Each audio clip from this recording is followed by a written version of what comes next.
Welcome to the Storyteller's Tavern, where stories are served like ale and the sea is open for you at every table.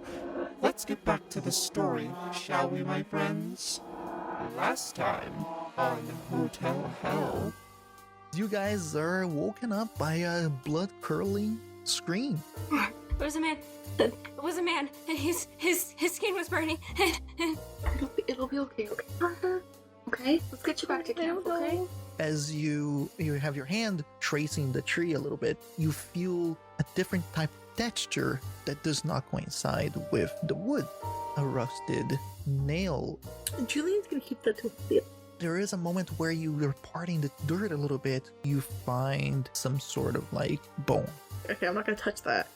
She is fine, right? I think so. Harper, you just saw one of the most traumatic things that you could have seen. And this guy's coming on to you. Oh no! Scott's presence just now makes me more tense.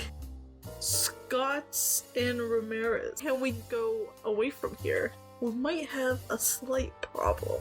If there's like a police investigation involved, we might have to can like this entire season. Maybe we should keep this on the down low. Let's go check out the reservation. I mean, it'd be really nice to meet the locals. Daniel here is actually gonna go with you guys. Okay. In the far distance, you hear rumbling. It sounds different from thunder. It's bigger and deeper. You don't know.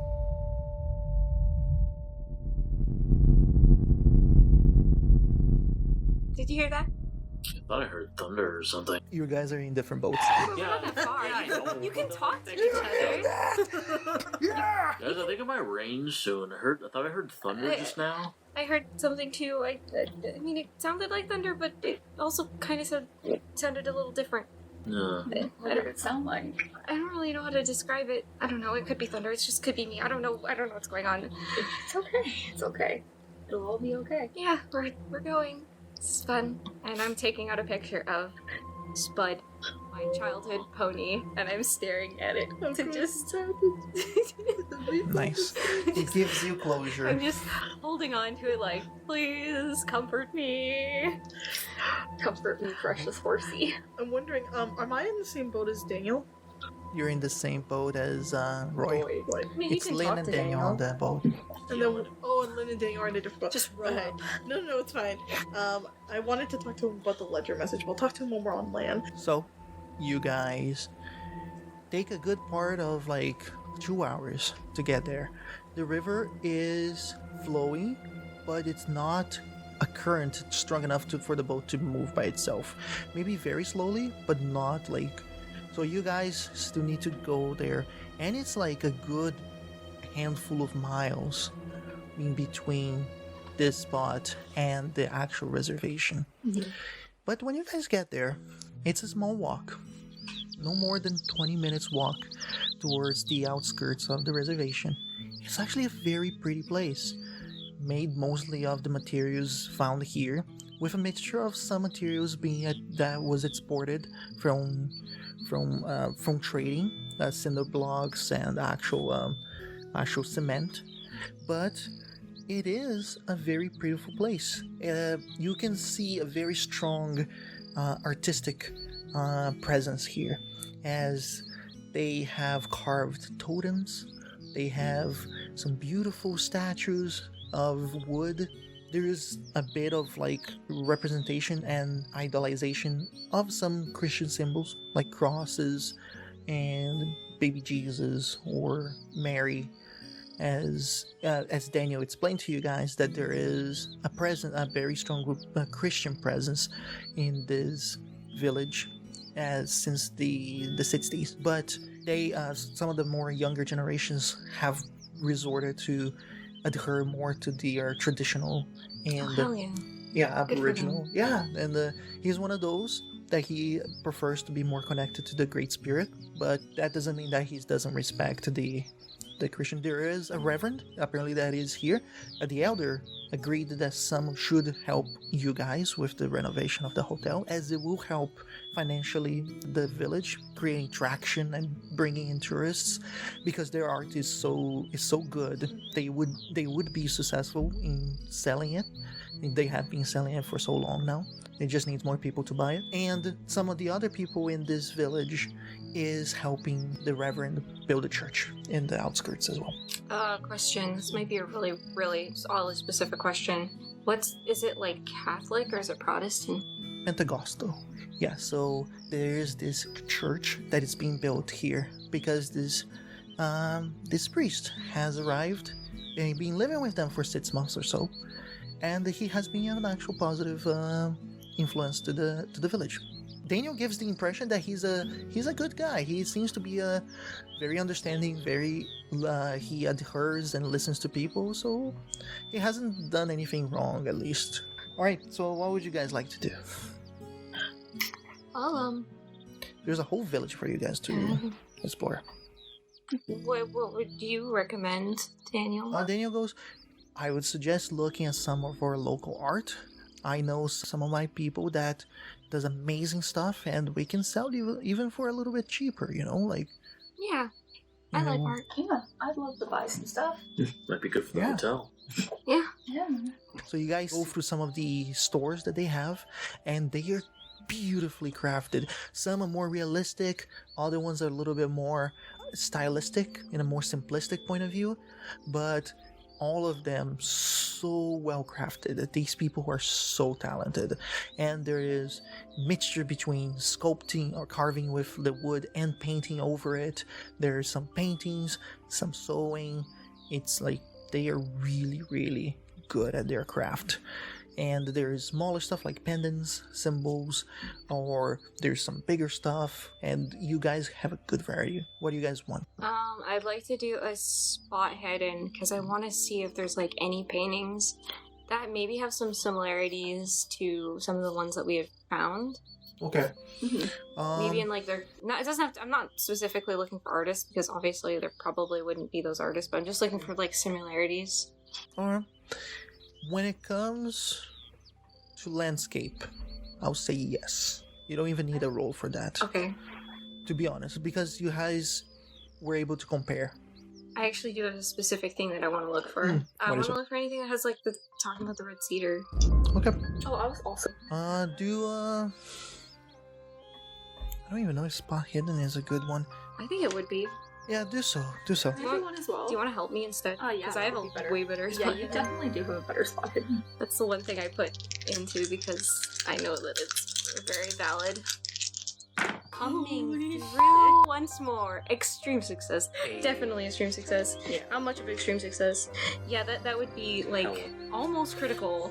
Although there is various pictures and even some carvings of the local landscape, especially Hoodoo Mountain itself or the river, you are certain that you're gonna have to spend a lot of time going through all the stores to actually be completely 100% certain. But out of the 3 or 4 stores that you went while here, you are certain that there's nothing that depicts the tree. Maybe me and Scott could like keep looking around the art.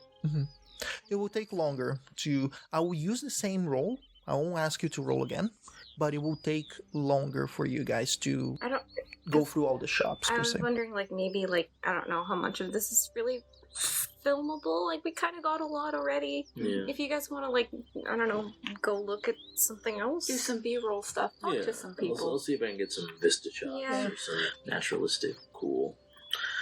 I'll find a vibe. Daniel approaches you guys. Daniel left you guys at the stores for a little bit, and then he approaches and he goes, I actually have something nice for you guys. Oh. Wait, but he's talking to Julian and Roy. I'm imagining that both Harper and Scott already went to other Yeah, stores. we'll spend time here, and then that was my Yeah. excuse to be like, you guys should go and like we'll keep investigating. I actually got permission to let you guys talk to the village elder. Damn, that's awesome. So if you guys want, she's just on her break.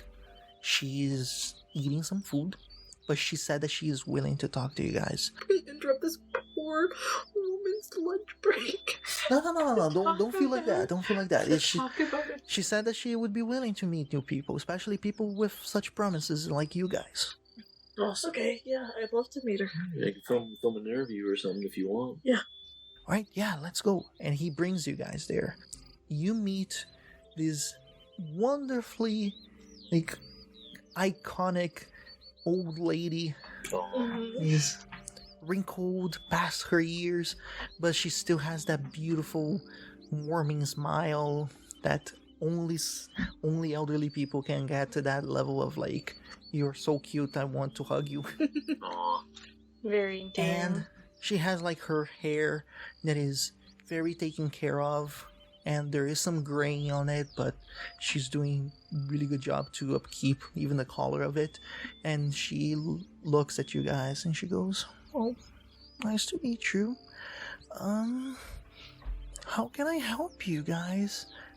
Hi, we are with the film crew that is renovating the Seven Stars Hotel. We just have a few questions to try to better understand the history of the land the hotel is on in connection with the Tlingit Tribe. Yes. Well, if I am more than welcome to answer some questions if you want. But where are my manners? My name is Anna. If you guys please sit with me. And she's sitting on like one of those like very makeshift wooden small tables outside of what would be like closest to some sort of like abode. And there is smaller seats with her there too. And she's drinking some coffee as she seems to have just finished her meal. Yeah, Julian will sit down and be like, I'm Julian Wells, it's nice to meet you. Nice to meet you too. My name is Roy Connors. We were wondering if you'd mind if we could film you for an interview. Oh, I mean, we can talk, but I'm a bit shy myself. Oh, totally. Yeah, that's Yeah, understandable. we don't need the cameras, it's okay. Yeah, no, we... He's gonna put the camera aside and just sit. And So I went to film school. Yeah, that's what's going through his head. He's like, all those years wasted. this one interview is all I needed. But yeah, she goes, "And how can I help you?" I guess the first thing we'd like to ask is, what is the connection between the land that the hotel is on in respect to your people? Oh, that takes me back. Well, I remember my mom talking with me about a hotel. I visited once. It was really pretty back then. But it's, according to what she told me, something that was a consequence of the gold rush that happened in the late 1800s. Oh, yeah. So, as people came in looking for gold, this man, I think his name was Barnabas Levi. Yeah, Levi it was. He had the notion to build a hotel that would help the prospectors that were trying to find gold down the river and work as a medium between the outside world and those who were trying to seek out fortune. And of course, provide food and rest for those that were just traveling nearby. It was successful for a period of time until, unfortunately, Levi, Barnabas, his son Junior, left for Vancouver, I think. I could be wrong though. But he stayed. His wife died afterwards of pneumonia, and he grew old and sad, and I believe something drove him to an unfortunate end. Do you know the details of his death? If it's alright for me to ask. Oh, well, it's... I could be wrong, but if my older brother, and he used to tease me here and there, and I remember him telling me that Barnabas was haunting the place, as he would seek out children, or his ghost would, in the forest with a razor blade. And then I had the courage to speak to my mom about it, and when I was old enough, she explained that it was an unfortunate thing, but it seemed that Barnabas did hurt himself with said razor blade, and he did not survive from that. That's unfortunate. That's a very sad story. And the junior did not seem interested in the property at all. He was living a life somewhere else, and if I remember correctly, there was talks about him selling the place to a priest, but then those plans did not go through, as the priest died before any renovations could be made to the place. And I remember being a mystery at the time, as this priest was found in unnatural circumstances. Unnatural in which way? Well, and you see that she's a little bit uncomfortable. She goes, I remember the newspaper saying that his head was found facing the other way. Ugh. And ever since the title, the property went back to Levy Jr., and it's been going down his family line, I guess, with nobody showing interest, except for a few years later, where I guess one of his descendants tried to open again around the 60s. And it had some traction, especially with hikers and those people who walks and takes hitches on the road, trying to explore the wilderness. But then it closed off again. And yep, it's been abandoned ever since. Did you ever find the reason why it was closed in the 60s? I heard that it dwindled as people were having uncomfortable feelings in it. People would say that they would have sleepless nights or nightmares on it, and the time dwindled. Okay. Thank you for that. There was something I wanted to bring up to you. In the old ledger of the hotel, we found a message that I actually wanted to bring to you, or maybe have Daniel bring to you, but since we're right here, regarding the cedar tree that is on the property. There's a message in the letter that reads, under no circumstances is the western red cedar tree situation at the northeastern corner of the property to be uprooted or otherwise moved in respect of the native people's beliefs. Yes. This note must have been from management of the hotel around the 60s, I guess, because although they speak truth in the sense that the trees and the flora and fauna is sacred to us, as they are all part of the Great Spirit, this particular tree does not hold an importance to us, although there might be related to another story, actually. Okay. Would it be alright for you to... I do not know how true this story is. It's been way too long since it happened, but there was the hotel, after the demise of Levy, it stayed open for a few years until close to 1925, 26. I can't remember what my mom told me, But I remember her telling me about how there was an incident that took place and involves that tree. This incident was when it might have been the reason why it closed off after that time and was trying to be sold to a priest later.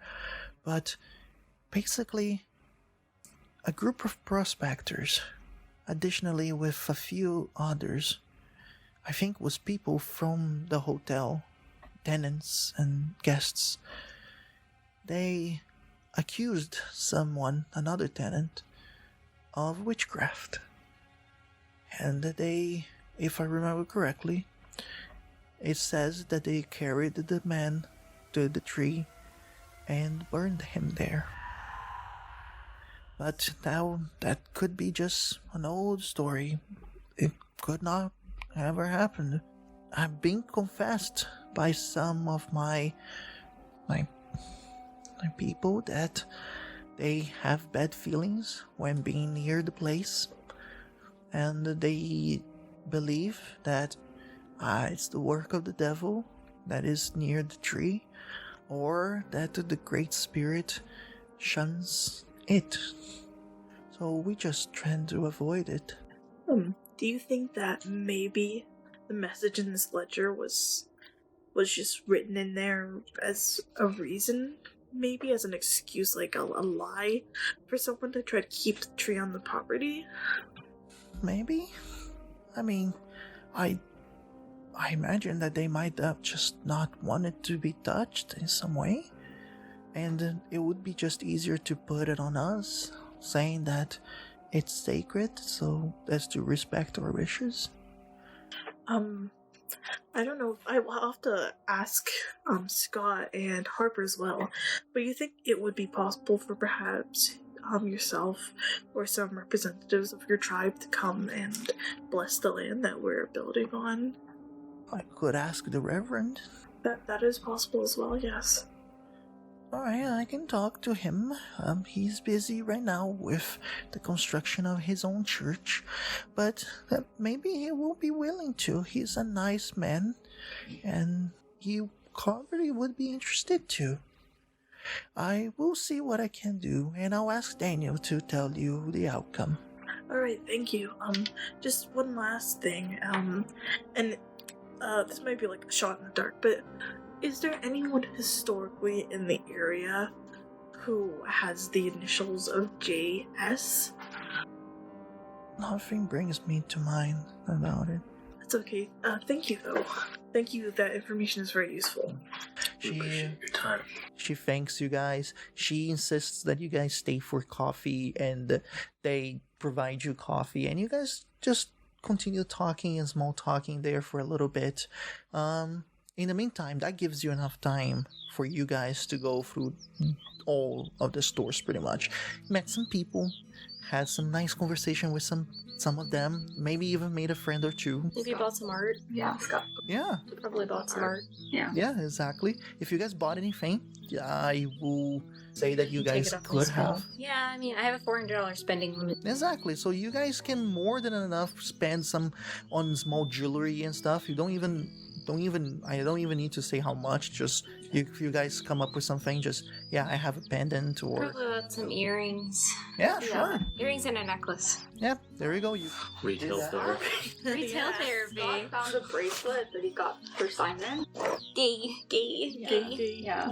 And he kind of found like one that's like in a similar like design, but like different colors that he got for himself. And he got like some wooden carvings as well, just to put around. Nice. But that gave you the opportunity to go through all the stores, and now you're certain that there's nothing that you guys could find that is related to that cedar tree. And you guys meet yourselves as you guys are coming back from meeting the elder. You guys do see Harper and Scott talking about the stuff that they bought. Yeah, I really like these earrings. Yeah, Very I think nice. they're really cool. Yeah. Yeah, I like these little wooden figures. I've never seen anything quite like this, LA is very commercial. Yeah, there's a lot of this kind of stuff where I'm from, so. kind of lucky in that regard. Like, I think I would just like to get away from, city life for just a little while. So this is really nice. I hear Alberta's great. Alberta, never been there. That's another one of your provinces, right? Yeah, Cool. close to one beside here. Oh. Hey guys. Oh. Hi. How did your going around? Oh, it was good. We got to meet with Anna. She's the elder of the tribe. Oh, that's great. Give us some interesting information. Yeah, about the hotel and the property and things like that. Anything, like, noteworthy? Well, the man who built the hotel, his name was Barnabas Levy. He built the hotel in the late 1800s. He lived there. His son left for Vancouver, didn't have any interest in the hotel. Barnabas's wife passed away from pneumonia. And then, unfortunately, a few years after, Barnabas took his own life, unfortunately. The hotel stayed in the family, the Levy family, for a few generations. The son had difficulty selling the property. In the 60s, it reopened briefly, but the business just never took off, and it's been abandoned ever since. I actually brought up the message in the ledger to Anna, and she says that the cedar tree holds no significance, of specific significance to her people, so it's possible that the message was just using the native people of this land as a sort of scapegoat to excuse not taking the tree down. Yeah, that kind of makes some sense, because we were looking around and I was kind of looking at the art, and, like, it didn't really seem like they depicted the cedar, so, like, if it had significance, like, it should be in the art, right? Yeah. I mean, it's a pretty tree, but, you know. Yeah. She actually said that a lot of people of the tribe don't really have good vibes from the tree. I'm not exactly sure, like, what they mean by that, but a lot of them don't really like to avoid the area with the tree. We also... So we could cut it down. Yes. Is that what you would like? I mean, maybe. I don't know. I mean, I saw someone nailed on it, so, like, I don't know. So we Maybe also it's have bad. Harper's bad vibes from the tree as well. I mean, did anyone, like, look around? No one saw what I saw, right? No. I will tell you this, and I don't want to scare you, but no. Anna did tell me that there's a rumor, it's a rumor, between 1925 to 1926, shortly after Barnabas's death, the hotel tried to remain open, and sometime around that time there was, supposedly, there's no evidence of this, there's an incident where prospectors accused a tenant of the hotel of witchcraft, and supposedly he was killed by the cedar, but there's really no records of Killed that. by the cedar? Well, killed Cedar. on the cedar in a similar manner you said you saw. No. So That's really weird. yeah. Did you get a name? No of the names. person? That's why I'm kind of skeptical of it, because we don't really know if there's any records or anything of it. I mean, you're, like, you know the occult, right? So, like, what does it mean to, like, see stuff like that? Can I roll a cult? Because, like, I saw somebody burning on a tree, and, you know. I got a regular success. Okay, so in spiritualism, Mhm. there are the concept of mediums, Mhm. people who have a affinity with the afterlife Mhm. and are able to connect with the afterlife in the point of connecting with spirits, Mhm. seeing, talking, and having visions. Mhm. There are other cultures who have similar concepts Mhm. in some ways. Even Christianity has the concept of miracles and visions, messages being sent by visions through angels and stuff like that.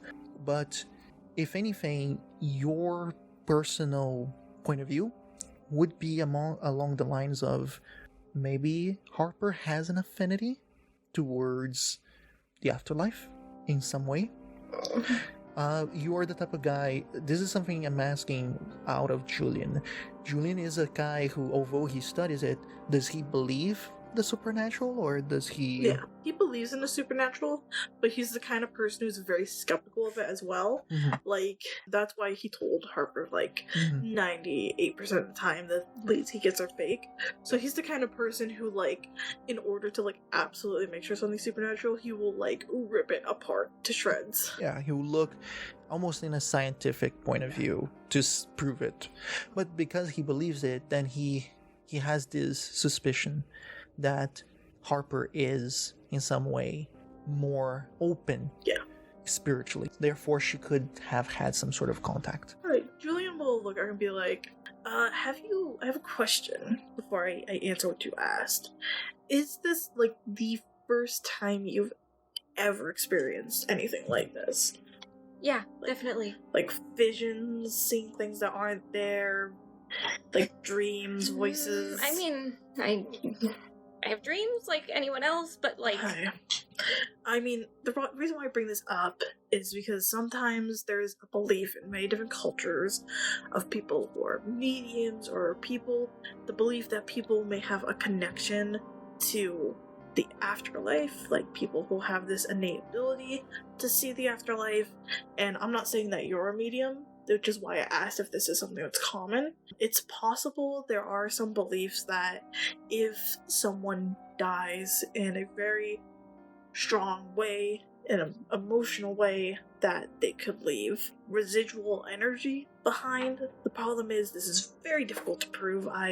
Even though I've done lots of studies on this, I've not been able to prove it myself, but it's very possible that if this event did happen, that the reason why you saw this vision was perhaps because maybe you were the first person in a long time by the cedar, and this energy just released itself towards you, trying to just get released. Maybe. But that's just a big theory that unfortunately I can't prove. I don't think anyone can. That means that maybe someone did die on the tree. It's a possibility. I'm not saying it's 100%. I'm not saying it's 0%. Yeah, it's just weird because, like, you hear it in the village, and I saw it, so...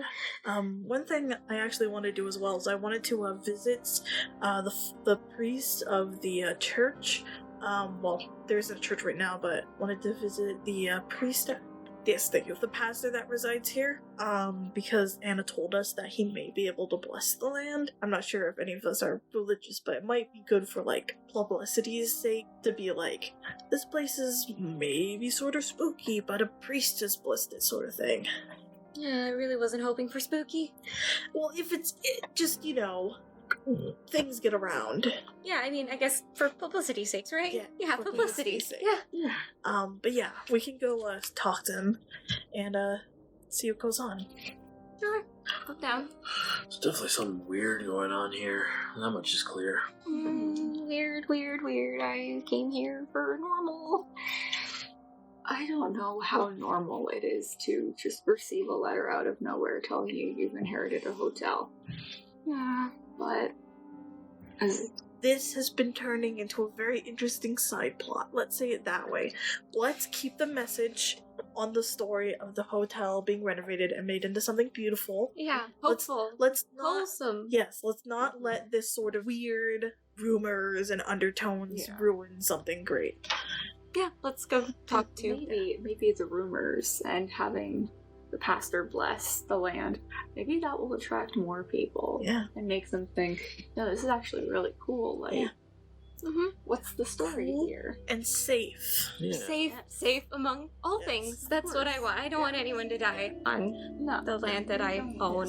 Yeah, technically. That would not be good for anyone involved. No. Well, we'll just go to the past. It's interesting enough because as you guys were talking, Daniel was there too with you guys, so he already started walking you guys towards it. So you guys, as you guys are finishing this conversation, it takes no more than 5 minutes for you guys to reach the location to where the church is being built.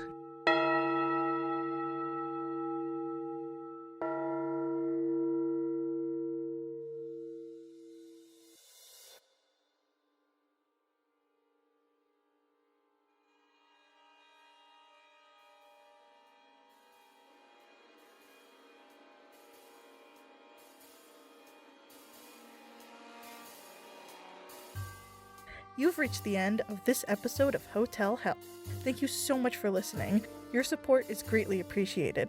Subscribe to us on whatever app you use to listen to podcasts, and be sure to catch the next installment of Hotel Hell, which premieres every Thursday. To connect with us, follow our social media accounts, and if you'd like to support us, you can head over to Patreon to join the conversation, view sneak peeks of our next project, and discover our fantastic bonus content. Our intro score was created by Patrick Corton from Off the Beaten Path Musical. The Call of Cthulhu 7th edition module we're playing, Hotel Hell, can be found in Petersen's Abominations. The module is owned by Chaosium and was written by Sandy Petersen with Mike Mason. Thanks again for listening from all of us at the Storyteller's Tavern.